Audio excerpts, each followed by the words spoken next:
For decades, Fred Hammond was known as the one man in gospel music who never shook the boat. His voice was deep, warm, and steady, the kind of sound that gave people hope and peace. He was different from others. He did not dance across stages like Kirk Franklin. He did not chase attention or invite controversy. Instead, he was safe, dependable, and fatherly. People felt they could trust him without any doubt. On Instagram, he always shared uplifting videos, small prayers, and joyful rehearsal moments. In interviews, he laughed, he joked, and when people tried to ask personal questions, he would smile and deflect them with charm. To fans, he looked untouchable. But you won't believe how things started to change slowly. And this is how the cracks began to show. Those who watched him closely noticed something different. His smile was there, but it did not always reach his eyes. He started canceling concerts at the last minute, giving vague reasons about health issues.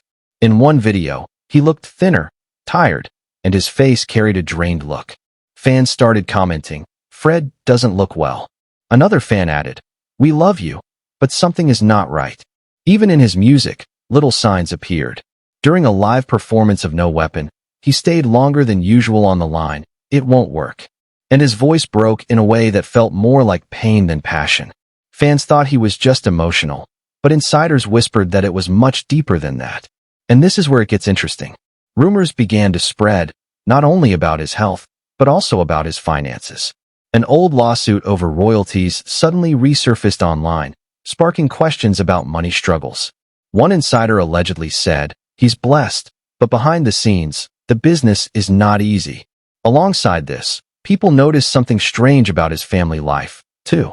Fred had always kept his family private, never showing them too much on social media. But sharp-eyed fans realized certain family members were missing from holiday pictures and important events. One fan asked in the comments, "Did you notice he stopped posting with his family?" Another replied, "Something is happening behind the curtain."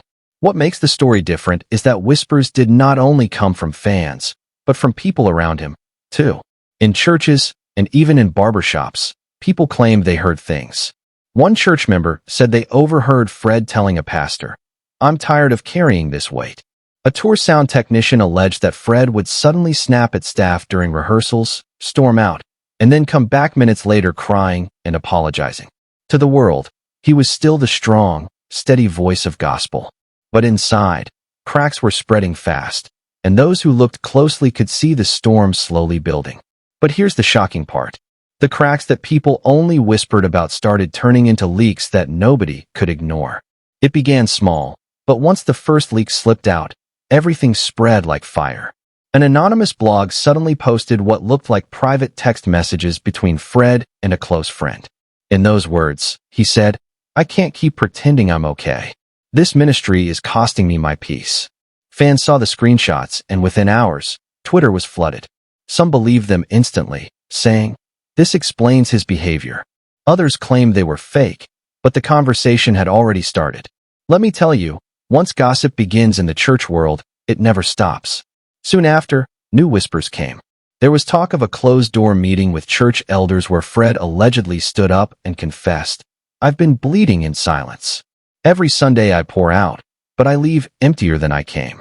People who claimed to be inside that room said the atmosphere turned heavy. Nobody spoke for a moment until one elder broke the silence and said, "Brother Fred, you need to rest." But if you thought that was the end, the craziest part was still to come.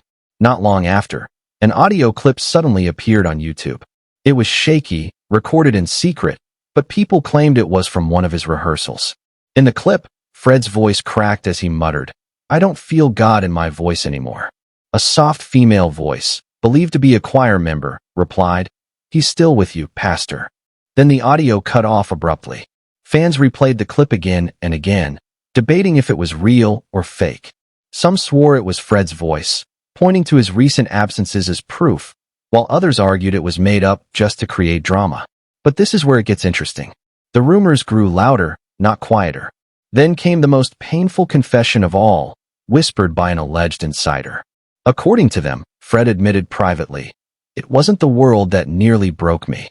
It was betrayal from the people closest to me." That single line shook everything. Fans, bloggers, even other gospel singers began speculating who betrayed him. Was it his business partners? Was it family? Or was it someone in the church itself? The theories exploded, and each theory carried its own storm.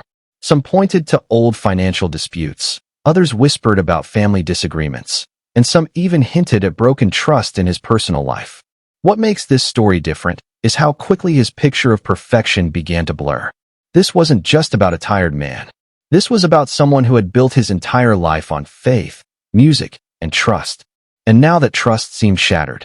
According to another source, Fred was heard telling a friend, "I gave everything to this ministry, but ministry doesn't love you back. I gave it all, and now I'm empty." And destiny took an unexpected turn when another leak surfaced. A late-night phone call where he was allegedly heard crying, saying, "Sometimes I wonder if the world would be better off if I just disappeared. I'm tired of pretending." Whether these things were true or twisted, one thing was clear. Fred Hammond's perfect image was now covered in questions, and fans everywhere wanted to know if the gospel giant they trusted was secretly falling apart behind the curtain. The storm finally broke in the most unexpected way. During a high-profile rehearsal in Dallas, where Fred was preparing for a massive gospel festival, everything seemed normal at first.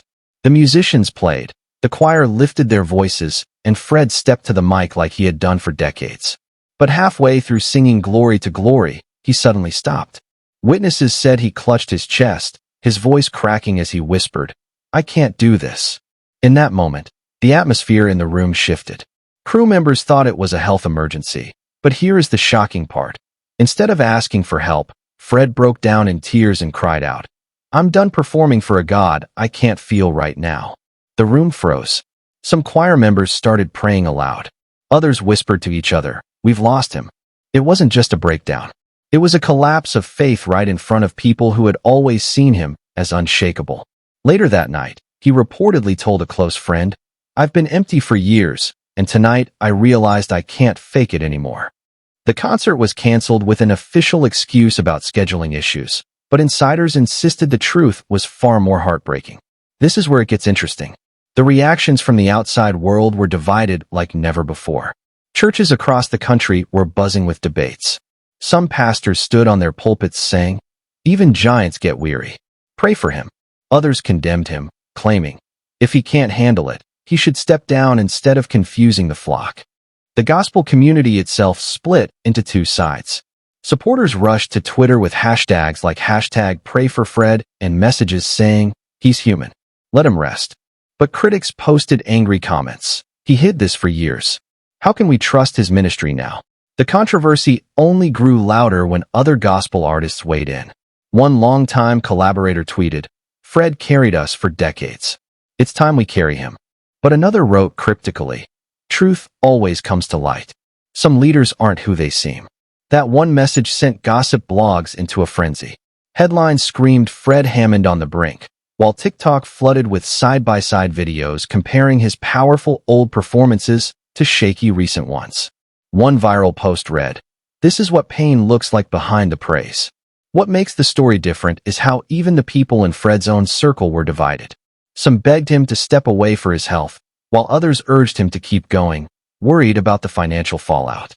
An insider claimed that a longtime associate, David, told Fred, "You can't quit now. Too many people depend on you." But Fred reportedly fired back, "And who is taking care of me?" That one question cut through the noise and showed the truth. The strong gospel giant everyone leaned on was crumbling under the weight of his own life. Just when it seemed the storm had reached its peak, another twist pushed the controversy even deeper. Multiple insiders whispered about a second confession, one far more personal than anyone expected. According to these accounts, Fred admitted in private that the pain was not only from ministry pressure, but from betrayal by someone he trusted with his whole heart. He did not reveal a name, but the silence created even more noise. Destiny took an unexpected turn when people began guessing. Was it a business partner who mishandled money? A family member who broke his trust? Or someone within the church itself? The theory spread faster than the truth, and each one painted a different picture of the man fans thought they knew. The craziest part was the rumor that followed. Allegedly, Fred told close friends that he thought about leaving gospel music altogether. "I thought about walking away and never looking back, just disappearing," he reportedly confessed. That single statement shook the foundation of gospel fans everywhere. Could the man who had defined the golden age of gospel, the same man who lifted millions with songs of hope, truly consider walking away from everything he built? For supporters, the thought was heartbreaking. For critics,